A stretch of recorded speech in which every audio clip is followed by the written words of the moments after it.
ఆయన్ని ప్రేమిస్తే దేవుడు వాగ్దానం చేశాడు. రోమ ఏం జరిగింది? దేవుని ప్రేమించేవారు కనుక ఆయన సంకల్ప చొప్పున పిలువబడిన వారికి మేలు కలుగుటకై సమస్తము సమకూడి జరిగిస్తాడు. Oh Lord, I am your daughter, I am your son, I am giving the praise to you so that I can glorify you. You be with me, you help me out, because God has already promised that He will help you out.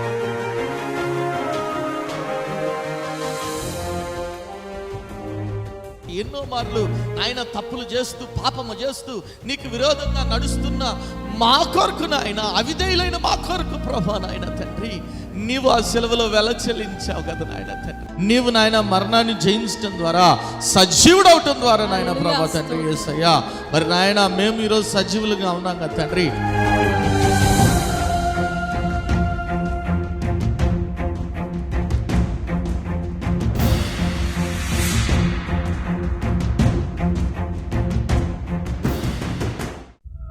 కుటుంబంలో నెమ్మది లేని స్థితిలోనున్నావా?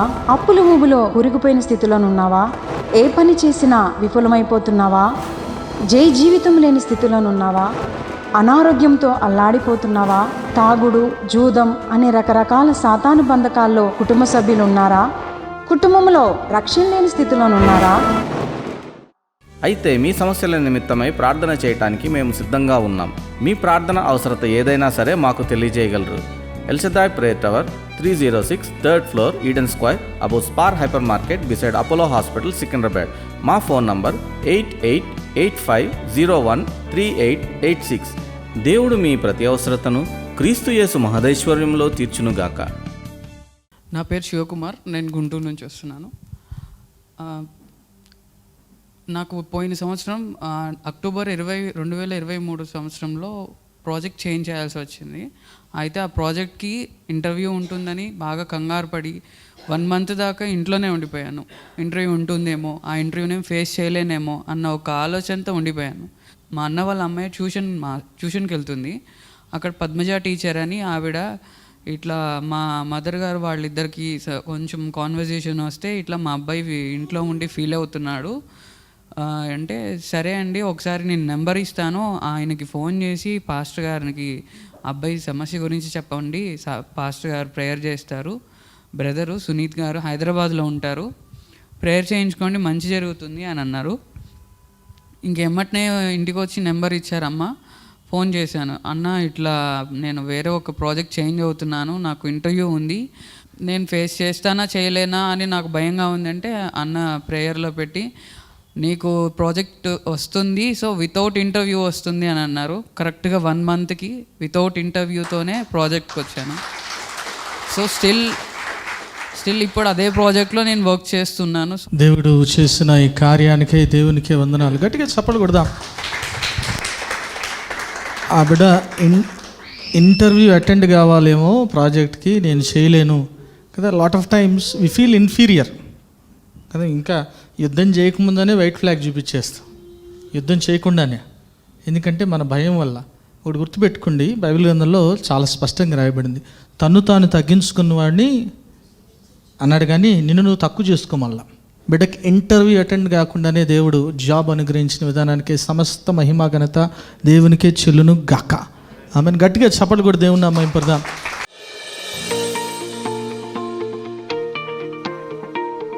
Bible గ్రంథం నుంచి మత్తయి సువార్త 16వ అధ్యాయం 21 నుంచి 23 వరకు చదవండి ఎవరైనా. అప్పటి నుండి తాను యెరూషలేమునకు వెళ్ళి ప్రధాన యాజకుల చేతను శాస్త్రుల చేతను అనేక హింసలు పొంది చంపబడి 3వ దినమున లేచుట అగత్యమని యేసు తన శిష్యులకు తెలియజేయ మొదలుపెట్టగా, పేతురు ఆయన చెయ్యి పట్టుకుని, ప్రభువా అది నీకు దూరమగుగాక, అది నీకెన్నడూను కలుగదని ఆయనను గద్దింపసాగెను. అయితే ఆయన పేతురు వైపు తిరిగి, సాతానా, నా వెనుకకు పొమ్ము, నీవు నాకు అభ్యంతరము కారణమై ఉన్నావు, నీవు మనుష్యుల సంగతులనే తలంచుచున్నావు, కానీ దేవుని సంగతులను తలంపకయున్నావని పేతురుతో చెప్పెను. చూడండి ఏం చెప్తున్నాడు అక్కడ యేసుక్రీస్తు ప్రభు, నీవు మనుష్యుల సంగతులనే తలంచుతున్నావు కానీ దేవుని సంగతులను తలంచట్లేదు. ఎందుకు ఈ మాటలు చెప్తున్నాడు? ఎందుకు? చూడండి పేతురు గారిని ఏమంటున్నాడు యేసుక్రీస్తు ప్రభు, ఏ సాతానా వెనక్కి పొమ్ము, ఏ సాతానా వెనకకు అవతలకు అంటున్నాడు. ఏమేన్ హల్లెలూయా. చూడండి అంతకు ముందే కొద్ది నిమిషాల ముందు పేతురు గారిని మెచ్చుకున్నాడంట యేసుక్రీస్తు ప్రభు. ఇక్కడ ఏమంటున్నాడు, ముందేమో ధన్యుడు అన్నాడు, ఆ తర్వాత ఏమో ఏ సాతానా వెనక్కి పో. ఎందుకు ఈ రీతిగా యేసుక్రీస్తు ప్రభు మాట్లాడుతున్నాడంటే, మరి పేతురు గారు మనుష్యుల సంగతుల్ని ఆలోచిస్తున్నాడు కానీ దేవుని సంగతులను ఆలోచించట్లేదు. ఏమని హల్లెలూయా. మనలో అనేక మంది కూడా మనిషి రీతిగా ఆలోచిస్తుంటాం కానీ దేవుడు ఆలోచించినట్టు ఆలోచించు. ఇది నిజమేనా? నమ్మిన ఒకసారి దేవుని స్తుతులు చేద్దాం. హల్లెలూయా. మనుషుల సంగతుల్ని ఆలోచిస్తే నువ్వు ఎప్పటికి కూడా దేవుని ప్రశ్నిస్తూనే ఉంటావు. దేవుని యొక్క శక్తిని గుర్తెరగని స్థితిలో ఉంటారు. యేసు ఇంకో చోట అంటాడు, మార్క్స్ వార్త 12:24 ఏమంటున్నాడు చూడండి. మార్క్స్ వార్త 12:24. అందుకు యేసు, మీరు లేఖనములను గాని దేవుని శక్తిని గాని ఎరుగకపోవుట వలననే పొరబడుచున్నారు అంటున్నాడండి యేసుక్రీస్తు ప్రభు. మీరు లేఖనములను కానీ దేవుని శక్తిని కానీ ఎరుగకపోవటం వల్లనే మీరు పొరబడు. చాలా మంది దేవుని శక్తిని ఎరగని స్థితిలో ఉన్నారు. ఏమన్నా నమ్మిన వారు ఒకసారి దేవుని స్తుతులు చేద్దాం. హల్లెలూయా. మందిరానికి వస్తుంటారు, దే కమ్ టు చర్చ్, చాలా భక్తిగా ఉంటారు, చాలా నిష్టగా ఉంటారు, కానీ దేవుని శక్తిని వాళ్ళు రుచి చూచిన స్థితిలో ఉండరు వారి జీవితంలో. ఎందుకంటే బైబిల్ గ్రంథం తెలియపరుస్తుంది. అట్లాంటి వారు కూడా ఉన్నారంట. చదవనవసలేదు. 1 తిమోతి 3:5 చూస్తే పైకి భక్తి గలవారు ఏంటి, దాని శక్తిని ఆశ్రయించని వారుగా ఉంటారు చాలామంది. ఏమైనా హల్లెలూయా, హల్లెలూయా. ఈరోజు నీవు దేవునిలాగా ఆలోచించాలి. ఏమైనా హల్లెలూయా. ఎప్పుడైనా నీ జీవితంలో, నేను నిజాయితీగా చెప్పండి, ఎప్పుడైనా నీ జీవితంలో ఏదైనా సమస్య వచ్చినప్పుడు ఇదే ఈ స్థితిలో యేసయ్య ఉంటే ఏం చేస్తాడని ఎప్పుడైనా ఆలోచించావా? సీరియస్లీ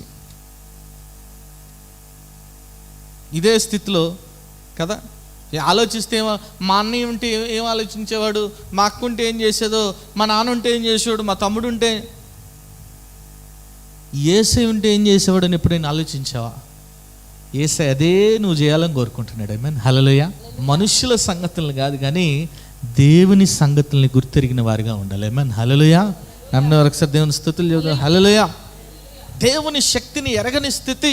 ఇంకో సందర్భంలో చూస్తే యేసుక్రీస్తు ప్రభుతో పాటు అనేక అద్భుతాలు చూసిన శిష్యులు కూడా ఏమంటున్నారు, వారి ఆలోచన విధానం ఎట్లా ఉంచోడండి. మార్క్స్ వార్త 5:4-30 చూద్దాము.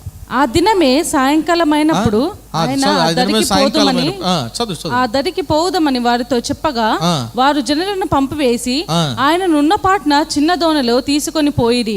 ఆయన వెంబడి మరికొన్ని దోణలు వచ్చెను. అప్పుడు పెద్ద తుఫాను చెలరేగి ఆయన దోణి మీద అలలు కొట్టినందున దోణె నిండిపోయాను. ఆయన దోణె అమరమున తలగడ మీద నిద్రించి తలవాల్చుకొని నిద్రించును. వారు ఆయన లేపి, బోధకుడా, మేము నశించిపోవచ్చున్నాము, నీకు చింత లేదా? ఏమంటున్నారండి వాళ్ళు యేసుక్రీస్తు ప్రభుతో? ఏమంటున్నారు? మేము నశించిపోతున్నాం, నీకు చింత లేదా? ఏమంటున్నారు చెప్పండి, గట్టిగా చెప్పండి. Don't you worry about us అని. మేము నశించిపోతున్నాం, నీకు చింత లేదా? ఏమన్నా అలా అడిగితే ప్రభా మమ్మల్ని కాపాడనాలి. ఏమైనా హల్లెలూయా. ప్రభా మమ్మల్ని కాపాడనాలి. కానీ ఏమంటున్నారు, వాళ్ళ ఆలోచన ఎవరికి ట్రాన్స్ఫర్ చేస్తున్నారు? యేసయ్యకి ట్రాన్స్ఫర్ చేయాలని చూస్తున్నారు. ప్రభా మేము చింతిస్తున్నాం కాబట్టి నువ్వు కూడా చింతించంటున్నారు. నువ్వు దేవుని సంగతులను ఆలోచించడం వదిలేసి మనుష్య రీతిగా ఆలోచించడమే కాదు, నీ ఆలోచన విధాన్ని దేవుని మీద కూడా రుద్దాలని ప్రయత్నం చేస్తుంటావు చాలాసార్లు. ఏమన్నా హల్లెలూయా. అవునా కాదా? ఎస్, నువ్వు దేవుని శక్తిని అవునవును దేవుడు ఇలాగే చేయమంటాడు. చాలాసార్లు ఆ రీతిగా చేస్తుంటాం. అవునవును దేవుడు ఉంటే, యేసయ్య ఉంటే ఈ పరిస్థితిలో ఇట్లాగా నీ ఆలోచన అది, దేవుని ఆలోచన కాదు. నీకు చింత లేదా అంటున్నారు. మరి ఆయన శక్తిని గుర్తెరగిన స్థితిలో ఉన్నారు. ఆమేన్ హల్లెలూయా. ఈరోజు చాలాసార్లు మనం మనుష్య రీతిగా మనుషుల సంగతులను ఆలోచించడం ద్వారా దేవుని శక్తిని ఎరగని స్థితిలో ఉన్నాం. ఆమేన్ హల్లెలూయా. నమ్మిన వారు ఒకసారి దేవుని స్తుతులు చెప్తాం. హల్లెలూయా.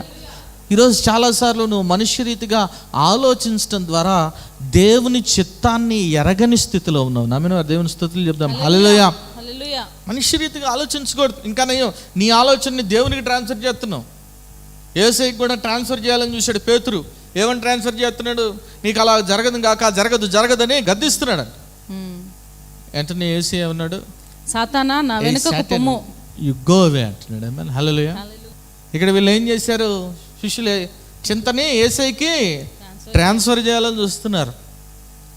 చాలామంది వారి ఆలోచనల్ని ట్రాన్స్ఫర్ చేయాలని చూస్తుంటారు. జాగ్రత్త. కొంతమంది ఎట్లుంటారు, మనం అంతకుముందు బాగా పక్కింటి వాళ్ళతో బాగా కలిసి ఉంటారు. ఈ రోజు నుంచి మనం వాళ్ళతో మాట్లాడట్లేదు కాబట్టి పిల్లల్ని కూడా పిలిచి వాళ్ళతో మాట్లాడొద్దు, వాళ్ళ ముఖాలు చూడొద్దు. నిజమే, ఇది వాస్తవం. Yes or no? అవునా కాదా? నువ్వు మాట్లాడకపోతే పసిపిల్లల హృదయాల్లో విషాన్ని ఎందుకు నాడుతున్నావు? నువ్వు మాట్లాడకపోతే మాట్లాడిపోయావు, వాళ్ళు కూడా మాట్లాడొద్దు. వాడు ఏం చూస్తాడు, ఇటు చూస్తాడు. చిన్న పిల్లడు అయినప్పటికీ పక్కింటి అంకుల్, డాడీ అంకుల్ కనపడ్డాడు, చూశాను, మాట్లాడి, నేను తలది. చిన్నప్పటి నుంచి విషయాన్ని నింపుతున్నావు నువ్వు, నీ ఆలోచన ఇంజెక్ట్ చేస్తున్నావు నువ్వు. దేవుని ఆలోచన ఇంజెక్ట్ చేయాలి కానీ నీ ఆలోచన కాదు ఇంజెక్ట్ చేయాల్సిందే. నీ ఆలోచనతో ఇతరులని లైఫ్ని రూయిన్ చేయకూడదు, గుర్తుపెట్టుకో. అందరూ ఏం చేయాలి, ఈయనే డిసైడ్ చేసేస్తాడు. అవతల వ్యక్తికి క్యాబేజ్ నచ్చలేదు అనుకో, కూర, దానికి ఏం చేస్తారు, ముందే అబ్బా ఇప్పుడే క్యాబేజ్ తిన్నా, భలే ఉంది నువ్వు కూడా తిను అని. దానికి ముందు భలే ఉంది అని నువ్వు కూడా తినగానే ఇంజెక్ట్ అయ్యి. ఇక్కడ యేసయ్యని కూడా ఇంజెక్ట్ చేయాలని చూస్తున్నాడు. నీకు చింత లేదా అంటున్నాడు. ఈరోజు నువ్వు మనిషి రీతిగా కాదు ఆలోచించాల్సింది, దేవుని రీతిగా ఆలోచించాలి. ఆమేన్, హల్లెలూయా. నమ్మిన వరకు సద్యం స్తుతులు చెప్దాం. నీవు దేవుని రీతిగా ఆలోచిస్తే దేవుని యొక్క చిత్తం ఏంటో నువ్వు గ్రహిస్తావు. ఆమేన్, హల్లెలూయా. నీవు దేవుని రీతిగా ఆలోచిస్తే దేవుని యొక్క శక్తి ఏంటో గ్రహిస్తావు. ఆమేన్, హల్లెలూయా. ఆఖరిగా నీవు దేవుని రీతిగా ఆలోచిస్తే దేవుని యొక్క కృప ఏంటో కూడా తెలుసుకుంటావు. ఆమేన్, హల్లెలూయా, హల్లెలూయా. ప్రభు యొక్క కృప అనేది నువ్వు గ్రహిస్తావు. ఎందుకు చెప్తున్నాను ఈ మాటలు అంటే, సౌలు అనబడిన పౌలు కదా దమస్కు మార్గంలో ప్రయాణం చేస్తున్నాడు. ఏమని ప్రయాణం చేస్తున్నాడు? యేసుక్రీస్తు ప్రభు యొక్క శిష్యుల్ని మరి ఎట్లయినా హింసించాలి, వారిని నాశనం చేయాలని ఒక తాకిద్ తీసుకుని ప్రయాణం చేస్తున్నప్పుడు యేసుక్రీస్తు ప్రభు దర్శించాడు. సౌలు నువ్వు ఎందుకు నన్ను హింసిస్తున్నావు అన్నాడు. దర్శించాడు. మరి కళ్ళు మూతలు పడ్డాయి. ఆ తర్వాత అతని దగ్గరికి అనన్య అనే వ్యక్తిని వెళ్ళమన్నాడు, వెళ్ళి దర్శించమన్నాడు. అప్పుడు అనన్య ఏమంటున్నాడు చూడండి, అపోస్తలుల కార్యం 9:10 చదవండి. ఏమని రాయబడింది? దమస్కులో అననీయ అని ఒక శిష్యుడుండెను. ప్రభు దర్శనమునందు అననీయ అని అతన్ని పిలువగా అతడు, ప్రభువా ఇదిగో నేనున్నానెను.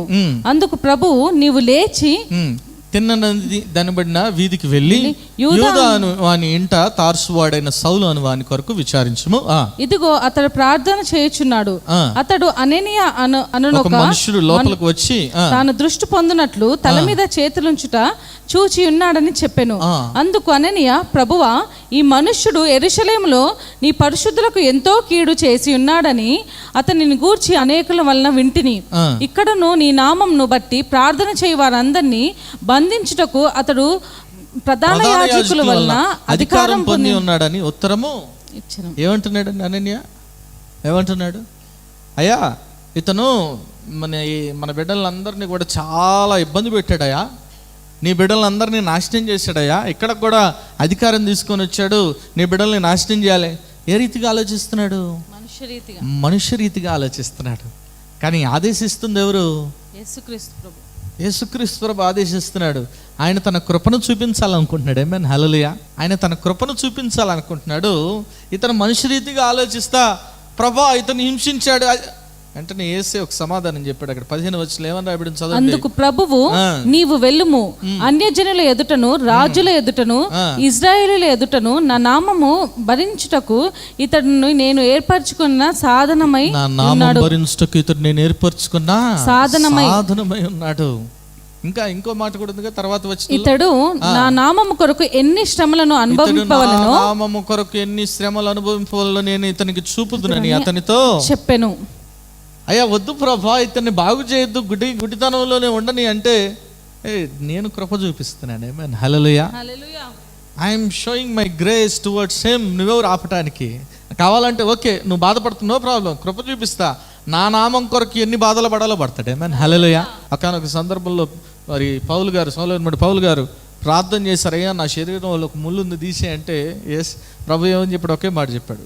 2 కొరింథీ 12:9 చదవనవసలా, నా కృప నీకు, my grace is sufficient the అన్నాడు, అంతే. ఆమేన్, హల్లెలూయా. అప్పుడు ఏమంటున్నాడు పౌలు భక్తుడు? నన్ను బలపరచు అని అంది నేను సమస్తము, నేను ఎప్పుడు బలహీనున్నప్పుడు శక్తిమంతుడిని, బలవంతుడిని అంటున్నాడు. ఆమేన్, హల్లెలూయా.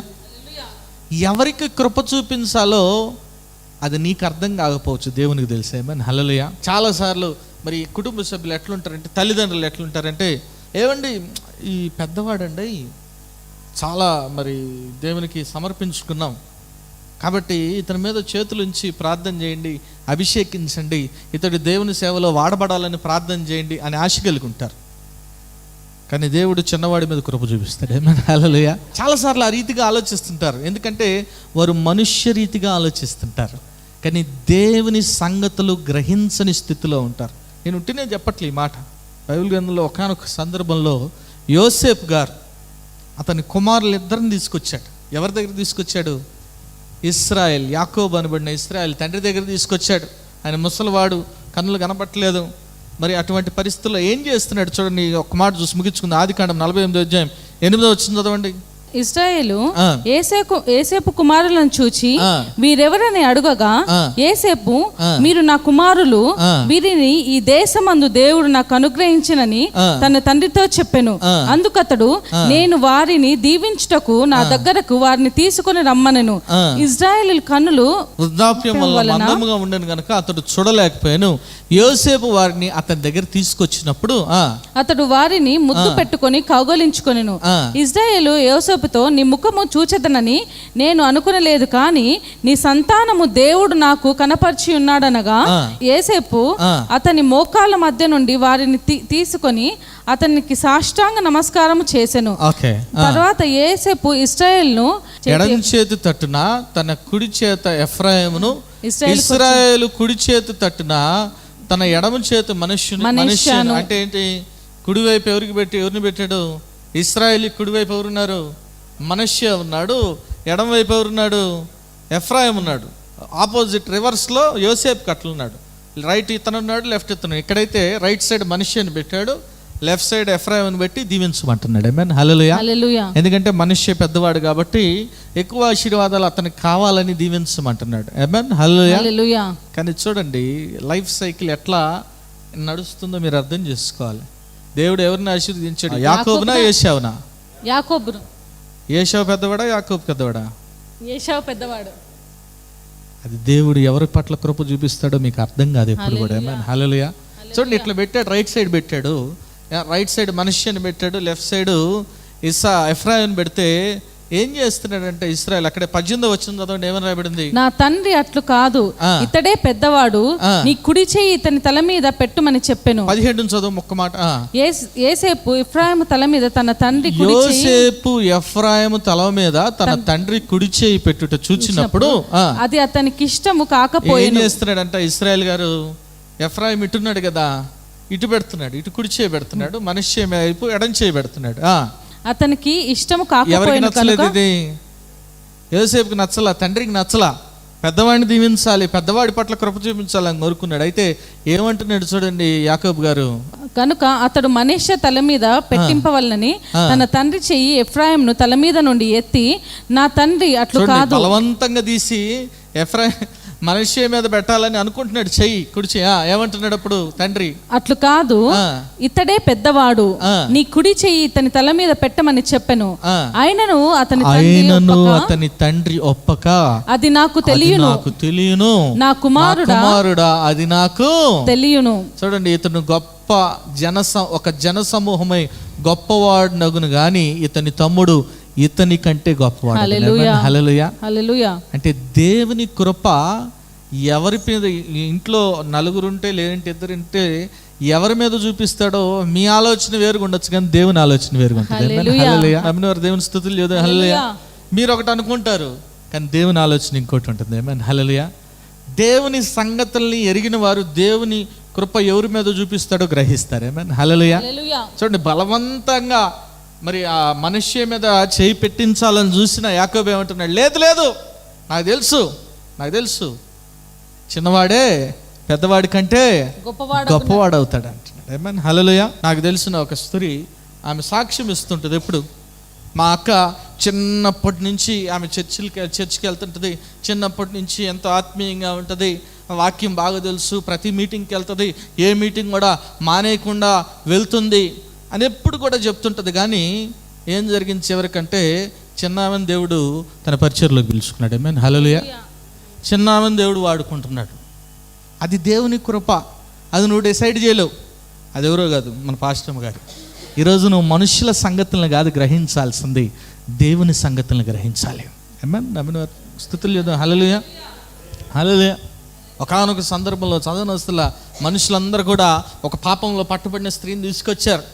ఆమెను రాళ్లతో కొట్టాలని ప్రయత్నం చేస్తున్నారు. అయినా కానీ యేసుక్రీస్తు ప్రభువుని పరీక్షించాలని ధర్మశాస్త్ర ప్రకారము పాపంలో పట్టుబడిన స్త్రీని రాళ్లతో కొట్టాలి కదా. నువ్వేం చెబుతావు? ఏమన్నాడు యేసయ్య? మీలో ఎవరైనా పాపం చేయకపోతే ఒక్కడు లేడు, ఒక్కడు కూడా. ఎందుకంటే వాళ్ళందరూ పాపాత్ములే. చాలామంది యేసు కూడా శిక్షించలేదు కానీ ఈయన ఆయనలో జన్మ కర్మ పాపం లేదు, ఆయనలో క్షమించే మనసు ఉంది. ఆమేన్, హల్లెలూయా. ఏమంటున్నామా? ఇకను పాపము చేయకుము అంటున్నాడు. ఆమేన్, హల్లెలూయా, హల్లెలూయా. పాపం ఎక్కడ విస్తరించునో అక్కడ ఆయన కృప అపరిమితంగా ఉంటుందంట. ఉందా? చదవండి ఒకసారి. రోమా 5:20 ఏమని రాయబడింది చదవండి. మరియు అపరాధము విస్తరించినట్లు పాపం ఎక్కడ విస్తరించునో అక్కడ కృప అపరిమితముగా విస్తరించెను. పాపం ఎక్కడ విస్తరించునో అక్కడ కృప అపరిమితంగా విస్తరించెను. ఎక్కడ పాపం కదా ఇంట్లో సార్ వీడు దేవుని సేవ పనికిరాడు, వీడు పాపాత్ముడు అండి, దుష్టుడు, వాడినే వాడుకుంటాడు దేవుడు. ఆమేన్, హల్లెలూయా. అతని పట్ల ఎక్కువ కృప కలిగి ఉంటాడు దేవుడు. ఆమేన్, హల్లెలూయా. అది దేవుని ఆలోచన, నీ ఆలోచనగా. చాలాసార్లు మన ఆలోచనని దేవుని ఆలోచనకి ఇంజెక్ట్ చేయడానికి ప్రయత్నం చేస్తుంటాం. Stop doing that. దేవుని ఆలోచన ఏంటో గ్రహించు, దేవుని సంగతులు ఏంటో గ్రహించు. పేతురు గారు గ్రహించలేదు కాబట్టే గద్దించాడు యేసుని. ఇది నీకు జరగదు, ఇది నీకు జరగదు. వెంటనే యేసు అన్నాడు, సాతానా వెనక్కి హో, నీవు మనుషుల సంగతుల్ని ఆలోచిస్తున్నావు కానీ దేవుని సంగతుల్ని తలంపక ఉన్నావని పేతురుతో చెప్పాడు. ఆ తర్వాత యేసు అరెస్ట్ అయ్యాడు. రోమా సైనికుడు అరెస్ట్ చేయడానికి వచ్చినప్పుడు చెవి నరికేశాడు. ఆ తర్వాత యేసయ్య దూరం అయిపోయిన వెంటనే భయం మొదలైంది. ముమ్మారు చిన్నపిల్లడు నువ్వు అది నజరేడుతావు, ఒట్టు ప్రామిస్ నేను కాదు. ముమ్మారు ఎప్పుడైతే బొంకాడో ఒక చక్కని మాట ఉంటుంది చూడండి. లూకా సువార్త 22 61 వచ్చింది చూడండి. ఏమని రాయబడింది? 60 నుంచి చదవండి. అందుకు పేతురు, ఓయి నీవు చెప్పినది నాకు తెలియదనెను. అతడింకను మాట్లాడుచుండగా వెంటనే కోడి కూసెను. అప్పుడు ప్రభువు తిరిగి పేతురు వైపు చూచెను గనుక పేతురు, నేడు కోడి కూయక మునుపు నీవు ముమ్మారు నన్ను ఎరుగుదువని ప్రభువు తనతో చెప్పిన మాట జ్ఞాపకం చేసుకుని వెలుపలకు పోయి సంతాపపడి ఏడ్చెను. ఎప్పుడైతే యేసుక్రీస్తు ప్రభు చూశాడో ఏం చేస్తున్నాడు? జ్ఞాపకం వచ్చింది. ముమ్మారు భక్తి అనే మాట జ్ఞాపకం వచ్చి సంతాపడి ఏడ్చాడు. కానీ యేసయ్య ఏమని చూశాడు? చూసావా నేను చెప్పినట్టు జరిగిందే అని చూడలా. Peter, I still love you అని చూశాడు. పేతురు, ఇంకా నేను నిన్ను ప్రేమిస్తున్నా. చూడండి, అంతలా పడిపోయిన వ్యక్తి, నేను మరి అర్హుడను కాదు దేవుని పరిచర్య చేయటానికి అని అనుకున్న వ్యక్తిని కాస్త తిరిగి యేసుక్రీస్తు ప్రభువు నిలబెట్టాడు. ఆమేన్, హల్లెలూయా. పరిశుద్ధాత్మ చేత నింపబడి గొప్ప కార్యాలు చేశాడు. ఎవరైతే ఐఎమ్ అన్ఫిట్ అనుకుంటారో వాళ్ళ మీద దేవుని కృప అధికంగా ఉంటుంది. ఆమేన్, హల్లెలూయా. గొప్ప కార్యాలు, ఎంత గొప్ప కార్యాలు అంటే పేతురు గారి నడుస్తుంటే ఆయన నీడలో కూడా రోగులు స్వస్థపరచబడ్డారు. ఆమేన్, హల్లెలూయా, హల్లెలూయా. కాబట్టి మనిషి రీతిగా ఆలోచించదు, మనిషి రీతిగా కదా. చాలాసార్లు తల్లిదండ్రులు పిల్లల్ని వీడికి ఎందుకు పనికిరాడండి, వీడి నెత్తి మీద మరి రూపాయి పెట్టిన పావలకు కూడా అమ్ముడుపోడు, యు ఫూల్ వెధవా తిడుతుంటారు చాలాసార్లు. నీ కుమారుడు వెధవ అయితే నువ్వు ఏమవుతుంది? పెద్ద వెధవ అవుతుంది. పిల్లల్ని తిట్టబాక. దేవుని కృప వాళ్ళ పట్ల, దేవుని చిత్తం వాళ్ళ పట్ల ఏమైందో నీకు తెలియదు. ఆమేన్, హల్లెలూయా. ఎందుకంటే నువ్వు మనిషి రీతిగానే ఆలోచిస్తున్నావు, దేవునిలాగా ఆలోచించాలి. ఈరోజు నుంచి థింక్ లైక్ గాడ్. ఆమేన్, హల్లెలూయా. దేవుని సంగతులు గ్రహించాలి. ఈ దేవుని సంగతులను గ్రహించాలంటే నీవు పరిశుద్ధాత్మ చేత నింపబడాలి. ఆమేన్, హల్లెలూయా. ఆత్మ ఏం చేస్తుందంట? సమస్తం, పరిశుద్ధాత్మ దేవుడు ఏం చేస్తాడంట? సమస్తము నీకు ఉందా? యోహాను సువార్తలో ఉంటుంది కదా, యోహాను సువార్త 14వ అధ్యాయంలో సమస్తము నీకు బోధించును అని రాయబడి ఉంది కదా. చూడండి 25-26. నేను మీ యొద్ద ఉండగానే ఈ మాటలు మీతో చెప్పి తిని ఆదరణకర్త అనగా తండ్రి నా నామమున పంపబో పరిశుద్ధాత్మ సమస్తమును మీకు బోధించి నేను మీకు చెప్పిన సంగతుల్ని జ్ఞాపకము చేయును. ఏం చేస్తుందంట? పరిశుద్ధాత్మ దేవుడు ఏం చేస్తాడంట? సమస్తము నీకు బోధిస్తాడు. ఆమేన్, హల్లెలూయా. దేవుని సంగతులను బోధిస్తాడు, మనుషుల సంగతులుగా దేవుని సంగతులను బోధిస్తాడు. ఈరోజు నీవు దేవుని సంగతులను గ్రహించేవాడవుగా ఉండాలి. ఆమేన్. హల్లెలూయా. దేవుని సంగతులను గ్రహించడం అంటే దేవుని చిత్తాన్ని తెలుసుకోవాలి. కీడు జరిగిన వెంటనే అమ్మో దేవుని ఉద్దేశం రాంగ్ నో. ఆయన ఎప్పుడు కూడా సమాధానకరమైన ఉద్దేశాలే కలిగి ఉన్నాడు, హానికరమైన ఉద్దేశాలు కలిగి లేడు మన జీవితంలో. First point. ఆమేన్. హల్లెలూయా. రెండవదిగా దేవుని సంగతులను ఆలోచించడం అంటే దేవుని శక్తిని గుర్తెరిగిన వారిగా ఉండాలి. ఆమేన్. హల్లెలూయా. దేవుడు ఎందుకు ఈ వ్యాధి తెచ్చాడో అన్నిటికీ ఒక సొల్యూషన్ ఉంటుంది, ప్రతి ప్రాబ్లంకి ఒక సొల్యూషన్ ఉంటుంది. ఆ సొల్యూషన్ ఏంటో నువ్వు కనిపెట్టాలి. ఆమేన్. హల్లెలూయా. స్కూల్లో చదివేటప్పుడు 9th 10thలో ఏముంటాయి తెలుసా మీకు? థియరమ్స్ ఉంటాయి. అంత మాత్రం కాదు, మరి సి లాంగ్వేజ్ చదివేటప్పుడు ఫైనల్ ఆన్సర్ ఉంటుంది. మనం చేసేది ఏంటి, నాలాంటి స్టూడెంట్, మీ గొప్ప స్టూడెంట్స్గా నాలాంటి వాడైతే ఆన్సర్ ఒకటి గుర్తుపెట్టుకుంటాడు. Hence it is proved. Answer గుర్తుపెట్టుకొని ఆన్సర్ లాస్ట్లో రాసి దాని నుంచి పైకి వెళ్తుంటాడు. అన్ని బుత్తులే ఉంటాయి స్టెప్పులు, ఆన్సర్ మాత్రం ఉంటుంది అక్కడ. ఏమన్నా హల్లెలూయా. ఏమన్నా ఆన్సర్ మాత్రమే. కాబట్టి నీవు దేవుని సంగతులను గ్రహించాలి. ఆమేన్. హల్లెలూయా. దేవుని సంగతులను గ్రహించాలంటే పరిశుద్ధాత్మ చేత నింపబడాలి. దేవుడు అటు కృపను మనందరికీ దయచేయను గాక. ప్రార్థన చేసుకుందాం. నాయన స్తోత్రం ప్రభా, పరిశుద్ధ ప్రేమగల తండ్రి, దయగల దేవ, నీకే వందనాలు ప్రభా. వాక్యం ద్వారా నాయన మీరు మాట్లాడిన విధానానికి నీకే వందనాలు ప్రభా. అవును తండ్రి, నాయన మేము మనుషుల సంగతులను ఆయన ఆలోచించడం కాదు కానీ దేవుని సంగతులను ఆయన ప్రభా ఆలోచించే వారంగా ఉండాలి ప్రభా. మీరే నాయన మరి అట్టి కృప దయచేయండి నాయన. నీ ఆలోచన చెప్పు నాయన మేము నడుచుకునే వారంగా నాయన ఉండే కృప దయచేయి. నీ చిత్తాన్ని గుర్తెరిగే వారంగా ఉండే కృప దయచేయి. ఈ వాక్యాన్ని ఆయన మీరు నీరుకట్టి ఫలింపు చేయండి. ప్రతి ఒక్కటి కూడా వాక్యానుసారం జీవించాలి, ఫలించుడు, కమల వలె ఉండే కృప దయచేయమని ప్రతి ఒక్కటి దీవించి ఆశీర్వదించమని యేసునామమున పేరట వేడుకొని ప్రార్థిస్తున్నాం తండ్రి. ఆమేన్. ప్రభువైన యేసుక్రీస్తు నామంలో మీ అందరికీ శుభములు. ఈ వారం బైబిల్ క్విజ్ ప్రశ్నలు యెషయా గ్రంథం నుంచి. మొదటి ప్రశ్న, పొట్టువలే చేయబడినవేవి? ప్రశ్న మరోసారి, పొట్టువలే చేయబడినవేవి? రెండవ ప్రశ్న, కల్దీయుల అతిశయాస్పదములేవి? ప్రశ్న మరోసారి, కల్దీయుల అతిశయాస్పదములేవి? మూడవ ప్రశ్న, యెహోవా యందు ఏమున్నాయని జనులు చెప్పుదురు? ప్రశ్న మరోసారి, యెహోవా యందు ఏమున్నాయని జనులు చెప్పుదురు? ఈ ప్రశ్నలకు గల సమాధానాలను స్క్రీన్పై ఇవ్వబడిన నెంబర్లకు పంపగలరు. గత వారం బైబిల్ క్విజ్ ప్రశ్నలకు సమాధానాలు. మొదటి ప్రశ్నకు జవాబు, నా సేవకుడు నా భక్తుడు, యెషయా 42:19. రెండో ప్రశ్నకు జవాబు, దోషముల చేత, యెషయా 43:24. మూడో ప్రశ్నకు జవాబు, తూర్పు నుండి, యెషయా 46:11. ఈ వారం బైబిల్ క్విజ్ విజేత రత్నజ్యోతి గారు ఫ్రమ్ నర్సాపూర్.